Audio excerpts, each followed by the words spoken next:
तो दोस्तों, उड़ने की आशा के आज के एपिसोड की शुरुआत वहीं से होती है जहां साइली रेणुका से वादा करती है कि वो उसका सच सचिन को नहीं बताएगी, वरना सचिन टूट जाएगा और अपनी आई को कभी माफ नहीं कर पाएगा। रेणुका साइली को रोकने की कोशिश करती है, लेकिन साइली का सब्र टूट चुका होता है। वो रेणुका को आईना दिखाती है कि आप हर बार जताती है ना कि ये घर मेरा नहीं है, तो आज मैंने आपकी इच्छा पूरी कर दी। वो साफ शब्दों में कह देती है कि अब वो हमेशा के लिए ये घर छोड़कर जा रही है और उसको रोकने की कोशिश भी न की जाए। इतना बोलकर साइली अपना सामान लेकर निकल जाती है। दूसरी तरफ अकेले में रेणुका फंस चुकी होती है। वो सोचती है कि जब उसको साइली को भगाना था इस घर से तब वो नहीं गई, और आज जब नहीं जाना चाहिए था तब चली गई। फिर वो साइली को फोन करने की सोच ही रही होती है कि इधर सचिन घर पर आ टपकता है। वो साइली को जोर जोर से आवाज देकर बुलाता है। इधर साइली को ना पाकर सचिन परेशान हो जाता है। फिर सचिन के पूछने पर रेणुका बेपरवाह होने का नाटक करती है। इधर परेश के आने पर सचिन उसको कहता है कि घायल साइली गायब है। तो रेणुका झूठ बोल देती है कि साइली अपना बोरिया बिस्तर बांधकर अपनी आई के घर चली गई है। सचिन को यह बात हजम नहीं होती। उसे शक होता है कि कुछ तो गोची जरूर है।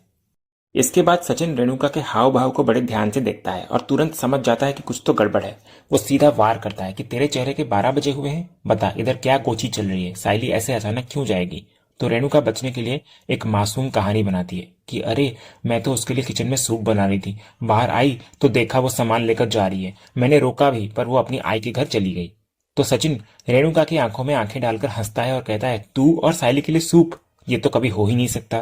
तू जितना लपेट सकती है उतना ही लपेट बाबा की बाई को। इसके बाद सचिन परेश की तरफ मुड़ता है और कहता है बाबा देख तेरी बाइको का चेहरा, ये झूठ बोल रही है पक्का। इसने कुछ तो साइली को ऐसा बोला है जिससे उसका दिल दुखा है, तभी वो इस हालत में घर छोड़कर गई है। इसके बाद रेणुका अपनी बात पर अड़ी रहती है, लेकिन सचिन का पारा चढ़ चुका होता है। वो रेणुका को सख्त लहजे में चेतावनी देता है कि ये जो रायता तूने फैलाया है ना, इसे समेटना भी तुझे ही पड़ेगा, क्योंकि अगर मैं समेटने पे आ गया ना तो तुझे जमेगा नहीं। और सुन ले, मैं अभी जाकर अपनी बाइको को वापस लेकर आ रहा हूँ। इतना कहकर सचिन गुस्से में घर से निकल जाता है।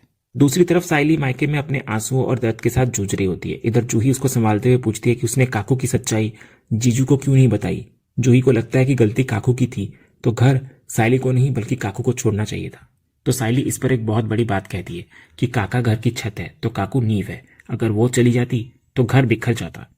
फिर साइली बोलती है कि वो मान चुकी है कि काकू की नफरत अब कभी खत्म नहीं होगी, इसलिए उसने उम्मीद छोड़कर खुद हटने का फैसला किया। इसके बाद जूही साइली को समझाते हुए कहती है ताई तू देखना, अभी थोड़ी देर में जीजू साइली साइली करते हुए यहाँ पर आ जाएंगे और तू जिस स्पीड से यहाँ पर आई है ना उससे डबल स्पीड से वापस ससुराल चली जाएगी। तो जूही की बात इधर पूरी भी नहीं होती कि दरवाजे पर सचिन खड़ा मिलता है। वो मुस्कुराते हुए कहता है एक बात सही और एक बात गलत। तो जूही हैरान होकर पूछती है क्या सही और क्या गलत जीजू। तो सचिन जवाब देता है कि तेरा ये बोलना कि मैं अपनी बाइको को ढूंढता हुआ इधर आएगा ये 100% सही है, लेकिन मैं उसे अभी वापस घर लेकर जाएगा ये 100% गलत है। सचिन समझाता है कि साइली इतनी नादान नहीं है कि बिना किसी बड़ी वजह के इतनी चोटिल हालत में घर छोड़कर आ जाएगी। उसे पक्का यकीन है कि इसके पीछे बाबा की बाइको का ही हाथ है। इसके बाद सचिन साइली से घर छोड़ने का कारण नहीं पूछता, क्योंकि वो जानता है कि रायता रेणुका ने फैलाया है तो समेटना भी उसे ही पड़ेगा। इसके बाद वो साइली से कहता है कि वो तो बस इसलिए यहाँ पर आया था ये देखने की साइली ठीक है या नहीं। इसके बाद सचिन जूही पर भरोसा जताने लगता है कि वो साइली का ख्याल रखेगी। फिर माहौल को हल्का करने के लिए वो जूही से अदरक वाली चाय की फरमाइश करता है। इसके बाद साइली सचिन को पूछती है कि उस चोर का कुछ पता चला क्या। तो सचिन बोलता है कि अभी तक तो नहीं, लेकिन इतना पता है कि तेरा वाला ऑर्डर मंडीरा को मिला है, जिससे यह साफ होता है कि चोरी के पीछे उसी का हाथ है। साइली मन ही मन दुखी होती है, क्योंकि वो जानती है कि असली मास्टरमाइंड रेणुका है, लेकिन वो सचिन को सच नहीं बता सकती। इधर सचिन इस साजिश को साबित करने के लिए एक मस्त आइडिया तैयार करने की बात करता है। दूसरी तरफ कहानी तेजस के शोरूम की तरफ मुड़ती है। रोशनी तेजस के लिए घर का बना सादा खाना लेकर आती है, क्योंकि उसको तेजस के बुखार की चिंता होती है। तो तेजस उसे इग्नोर करने की कोशिश करता है और कहता है कि उसने बाहर से खाना मंगा लिया है। उसे डर होता है कि अगर आई को पता चल गया तो घर में बवाल हो जाएगा। इधर रोशनी तेजस के डर पर सवाल उठाती है। वो कहती है काकू की डांट के डर से मैं तुम्हारी परवाह करना तो नहीं छोड़ सकती ना। फिर वो पूछती है कि क्या वे जिंदगी भर ऐसे ही रहेंगे। तो तेजस बोलता है कि अगर आई का गुस्सा शांत हुआ तो सब ठीक होगा, वरना नहीं। इधर रोशनी का सब्र टूट जाता है। वो तेजस को याद दिलाती है गलतियां तुमसे भी हुई थी तेजस, लेकिन मैंने कभी तुम्हारा साथ नहीं छोड़ा, मेरा प्यार कभी झूठा नहीं था। वो अफसोस जताने लगती है कि एक पति अपनी पत्नी से प्यार तो करता है, लेकिन सिर्फ अपनी माँ के डर से बात नहीं कर रहा। इतना कहकर रोशनी खाना रखकर वहां से चली जाती है। उसके जाने के बाद तेजस उस खाने के बैग को कसकर पकड़ लेता है और अपनी बेबसी पर रोने लगता है। दूसरे सीन में जूही अरुण को फोन करके माफी मांगती है कि उसके दिए हुए पैसे चोरी हो गए। अरुण उसे बीच में ही रोक देता है और कहता है सॉरी बोलना बंद करो और पैसों के बारे में सोचना छोड़ दो। वो पैसे कभी ना कभी वापस आ जाएंगे, लेकिन अभी जरूरी ताई की सेहत है। फिर अरुण हादसे की पूरी जानकारी मांगता है कि कैसे, कब और कहाँ हुआ। तो जूही बताती है कि वेडिंग हॉल के पास डिपॉजिट करने जाते वक्त ये सब हुआ। तो अरुण उस एरिया के इंस्पेक्टर से बात करके हेल्प करने की पेशकश करता है, लेकिन जूही बताती है कि जीजू ने पहले ही कंप्लेंट कर दी है, तो वो सब कुछ संभाल लेंगे। इसके बाद अरुण जूही को तसल्ली देता है और दिल जीतने वाली बात कहता है कि तुम्हारे पैसे हो या मेरे, इसमें कोई फर्क नहीं है, तुम बस अपनी ताई का ख्याल रखो। इधर बातचीत के अंत में जूही अपनी जिम्मेदारी निभाते हुए अरुण को याद दिलाती है कि आज उसकी आई का चेकअप है, तो वो भूल ना जाए। तो अरुण मुस्कुराते हुए कहता है, अगर मैं भूल भी गया तो तुम कभी नहीं भूलोगी। फिर दोनों एक दूसरे पर भरोसा जताते हुए फोन रखते हैं। दूसरी तरफ घायल होने के बावजूद साइली फूलों की डिलीवरी करने के लिए निकलती है, लेकिन जूही उसे रोकने की कोशिश करती है और खुद जाने की बात कहती है, लेकिन साइली मानती नहीं। वो कहती है कि अब वो कोई भी ऑर्डर हाथ से नहीं जाने दे सकती। साइली को बस एक डर सता रहा होता है और वो होता है सचिन। उसे भरोसा होता है कि सचिन सब संभाल लेगा, लेकिन डर ये होता है कि उसके लिए सचिन कहीं कोई गलत रास्ता ना अपना ले। अगले सीन में सचिन घर के बाहर अपनी एक टीम बनाता है। इस टीम में दिलीप, अनीश, रिया, आकाश शामिल होते हैं। सचिन ऐलान करता है कि साइली के साथ जो गलत हुआ उसे ठीक करना ही होगा। उसका मकसद साफ होता है कि जिसने भी साइली के साथ गोची की है उसे ढूंढ निकालना है और साइली के पैसे वापस लाने हैं। तभी इधर आकाश बोलता है, तेरी बात तो सही है दादा, लेकिन ये सब हम कैसे पता लगाएंगे? तेरे पास कोई क्ल्यू है क्या? तुझे कुछ पता चला है क्या? तो इस पर सचिन साफ करता है कि मंदिरा ही असली गुनहगार है, क्योंकि साइली को रास्ते से हटाकर ऑर्डर उसी ने हथियाया है। फिर सचिन एक ग्रुप बनाकर सबको प्लान समझाता है। जब आकाश और दिलीप हिचकिचाते हैं तो सचिन इमोशनल होकर कहता है कि वो साइली को टूटे हुए नहीं देख सकता। वो कहता है कि जब घी सीधी उंगली से ना निकले तो उंगली टेढ़ी करनी पड़ती है। साइली के लिए वो कुछ भी करेगा। फिर सचिन सबका साथ मांगता है और एक एक करके सब उसके हाथ पर हाथ रखकर साथ हैं का वादा करते हैं। दूसरी तरफ दूर खड़ी रेणुका ये सब देख रही होती है। सचिन और उसकी टीम को एकजुट होते देख वो मनी मन एक नई चाल सोचती है और खुद से कहती है, बहुत प्लानिंग चल रही है ना, अब मैं बताती हूँ कि असली प्लानिंग क्या होती है। दूसरे सीन में साइली रास्ते से जा रही होती है, तभी एक ऑटो वाला उससे हेल्प मांगता है। वो कहता है कि उसकी पैसेंजर को अस्पताल पहुंचना है और ऑटो खराब पड़ गया है। वो पैसेंजर कोई और नहीं बल्कि अरुण की आई होती है। इधर घायल होने के बावजूद साइली उन्हें अपनी स्कूटी पर लिफ्ट देने का फैसला करती है।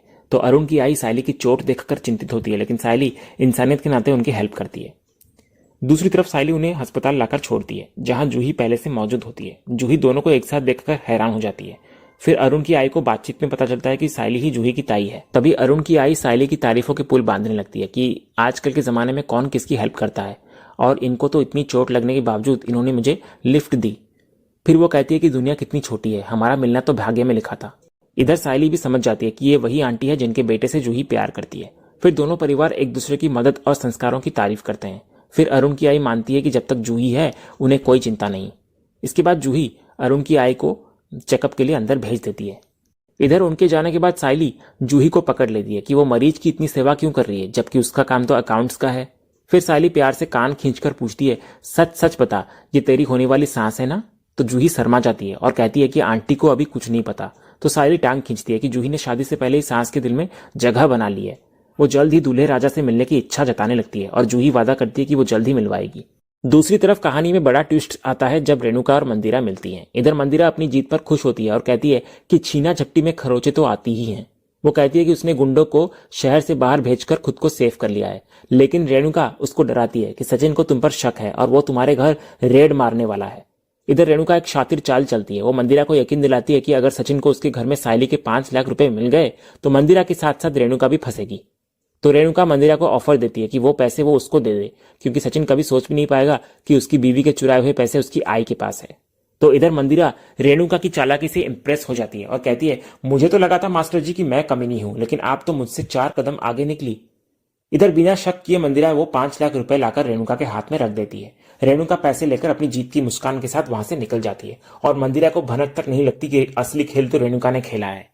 इधर मंदिरा रेणुका की टिप के बाद सचिन के आने का इंतजार कर रही होती है। तभी घर में सरदार जी के भेष में 4 लोग सचिन, दिलीप, आकाश और रिया घुसते हैं। वे खुद को इनकम टैक्स डिपार्टमेंट का बताते हैं और पंजाबी एक्सेंट में रोब झाड़ते हैं। मंदिरा को कंफ्यूज करने के लिए वे जल्दी जल्दी अपने नकली आईडी कार्ड दिखाकर अंदर रख लेते हैं।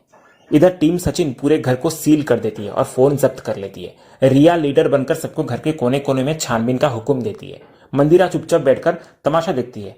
इधर जब किचन, बेडरूम और पूरा घर छानने के बाद कुछ भी नहीं मिलता तो मंदिरा मुस्कुराते हुए तंज कसती है, रेड खत्म हो गई, पैसे नहीं मिले तो चाय, कॉफी या लस्सी ही ले लो। फिर जब सचिन और उसकी पूरी टीम निराश होकर जाने लगती है तो मंदिरा उन्हें रोक लेती है। वो सचिन के पास जाकर बोलती है, पिद्दी का पति सचिन देशमुख, तो सचिन ये सुनकर हैरान रह जाता है कि उसकी पहचान कैसे खुल गई। फिर मंदिरा बम फोड़ती है, कहती है तुझे क्या लगा नकली दाढ़ी लगाकर रेड मारेगा और मुझे पता नहीं चलेगा। ये तो अच्छा है कि मास्टर जी मेरे साथ हैं, जिन्होंने मुझे पहले ही आगाह कर दिया था। इधर रेणुका का नाम और उसका इन्वॉल्वमेंट सुनकर सचिन और उसकी पूरी टीम के पैरों तले जमीन खिसक जाती है। दूसरे सीन में सचिन तूफान की तरह घर लौटता है और चिल्लाकर रेणुका को बाहर बुलाता है। तो रेणुका जब कमरे से बाहर आती है, सचिन को पूछती है क्या हुआ, इतना क्यों गला फाड़ फाड़ कर चिल्ला रहा है तू। तभी सचिन बोलता है तेरे को शर्म नहीं आती है क्या, तू थक नहीं जाती क्या बार बार वही हरकत करते हुए।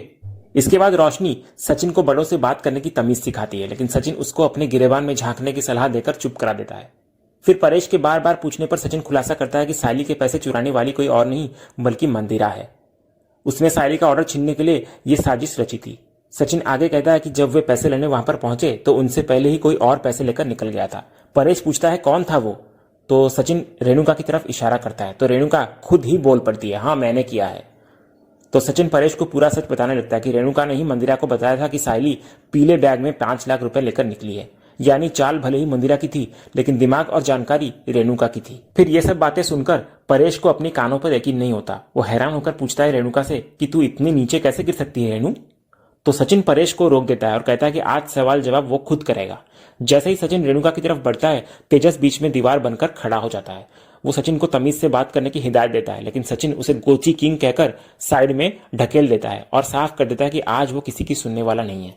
इसके बाद सचिन रेणुका पर आरोप लगाता है कि उसने ही मंदिरा को रेड के बारे में बताकर पैसे गायब करवाए। तो रेणुका गुस्से में चिल्लाकर कबूल करती है हाँ मैंने किया, बोल क्या कर लेगा तू। सब हैरान रह जाते हैं। तभी रेणुका अंदर जाती है और सायली के चोरी किए हुए 5 लाख रुपए लाकर सचिन के हाथ में थमा देती है। तभी अचानक माहौल बदल जाता है। सचिन और रेणुका जोर जोर से हंसने लगते हैं और आपस में एक दूसरे को हाई फाई देते हैं। परेश और बाकी घर वाले कंफ्यूज हो जाते हैं। तो रेणुका खुलासा करती है कि वे उसे जितना गलत समझ रहे थे उतनी वो नहीं है, क्योंकि आखिर है वो इस घर की आई ही। तभी फ्लैशबैक में दिखाया जाता है कि रेणुका ने ही सचिन को नकली रेड मारने से पहले रोका था। उसने समझाया था कि मंदिरा बहुत शातिर औरत है और बिना ठोस सबूत के उसे पकड़ पाना मुश्किल होगा। रेणुका ने सचिन को बताया था कि प्लान तभी कामयाब होगा जब सायली के पैसे उसी पीली थैली में रंगे हाथों पकड़े जाएं। इसलिए रेणुका ने डिसाइड किया था कि पहले वो खुद जाकर पता करेगी कि पैसे मंदिरा के पास है या नहीं, फिर सचिन जाकर रेड मारेगा। फिर इधर वर्तमान में वापस आकर रेणुका बताने लगती है कि उसने एक तुक्का मारा था कि पैसे घर पर होंगे और डर के मारे सच में मंदिरा ने वो 5 लाख रुपए लाकर उसको दे दिए। लेकिन इससे पहले कि रेणुका ये खुशखबरी सचिन को फोन पर बता पाती, उसके फोन की बैटरी खत्म हो गई और इसी कंफ्यूजन में सचिन ने रेड मार दी, जबकि पैसे तो पहले ही रेणुका के पास आ चुके थे। अब जब पैसे मिल गए हैं और मंदिरा का सच सामने आ गया है, तो रेणुका कहती है कि बस एक काम बाकी रह गया है और वो है सायली की घर वापसी। तो सचिन इस पर इशारे से कहता है रेणुका को कि ये जिम्मेदारी अब तेरी है। और इसी सीन के साथ ही आज का ये एपिसोड यहीं खत्म होता है। तो दोस्तों आज का ये वीडियो आपको कैसा लगा कमेंट के माध्यम से हमें जरूर कहिएगा और कमेंट में हाइप करना भी मत भूलिएगा और वीडियो को लाइक शेयर सब्सक्राइब करना भी मत भूलिएगा, ताकि ऐसे ही रोज लेटेस्ट एपिसोड के अपडेट्स आप टेलीविजन से पहले पा सकें। तो मिलते हैं हम एक नया एपिसोड के रिव्यू में, तब तक के लिए नमस्कार।